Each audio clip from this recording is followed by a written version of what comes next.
Hello, this is Matthew Harms from EMA. In this video, I'd like to show you some new functionality we've created using Tickle scripting that allow you to do the was-is that used to be there in 17.2 that's no longer there in 17.4 of OrCAD Capture.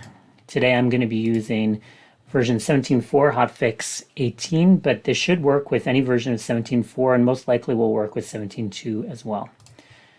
How to make it work? Open up your design file that you want to work with. In this case, I have 12 resistors, numbered 1 through 12, and navigate to wherever you're going to save your script file that you received from us. So in my case, it is in this directory right here. So CD change directory to that directory. You can always type PWD, present working directory, if you want to know where you're currently pointed to. And then we want to source that file. So you can do that by grabbing this source and using that file there. So let's source that script file that's been made. That's going to open up this application, this refdes swap application that's been created. And what I'm going to do is I'm going to browse for a swap file. The swap file that I'm going to use first is a traditional swap file that was used in the past. And it has some commented lines out here. It has some flags here. I don't think this is necessary, but this section here is where the swapping takes place. So in our case, we're changing R1 to R2, R2 to R3, etc., down to R12, looping back to being R1. So we kind of want to increment all these by one. The purpose of this script is usually for back annotation, though. So it's not going to be doing something like this. It's going to be that you've net listed off to a board file that's not ours. So it's not PCB editor. It's probably some other board tool. And you've made some changes in that board tool that you want to back annotate to our capture tool. So that would be the major use case for this application. I'm going to use this swap file right here to change everything around. And the way it works is you're just going to browse to that swap file. So I'm going to grab that .swap file right there that I have. I'm going to validate that it's okay. So I'm just going to hit validate file, yes.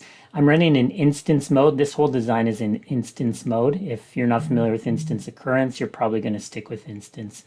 And I do want to choose to update the design. I could run this, if I have that unchecked, it's just going to give me a report telling me what it would do. But in my case, I really want it to run through and make those changes. I'm going to have it create a log window. So just a report down here of what it's done and hit run to run through that.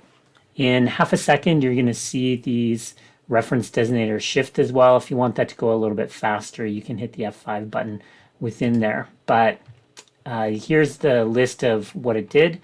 It found the reference designators, it swapped them, and it gave them a bunch of new values here. So that appeared to work just fine for us. And there, once I click in here, you can see that those have all updated. So R2, 3, 4, 5, up to 12, and then back down to R1. I'll do it one more time just to show you again how it's run. So I'll just hit run again, and it should do the whole thing again. So run completed, design was updated. You can click in the design and notice here that everything is updated one more time.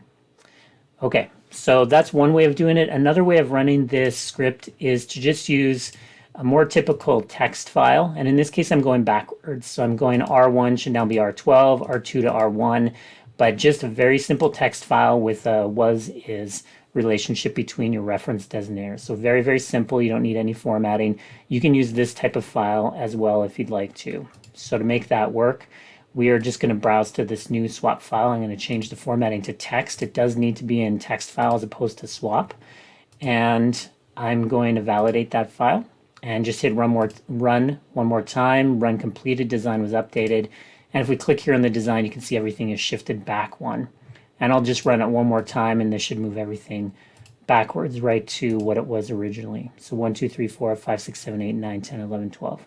So hopefully this script works well for the needs that you have. We would appreciate any feedback that you have on things that's lacking that you feel you need, and possibly add them. But hopefully this helps and gets you moving on to 17.4. Thanks so much for watching.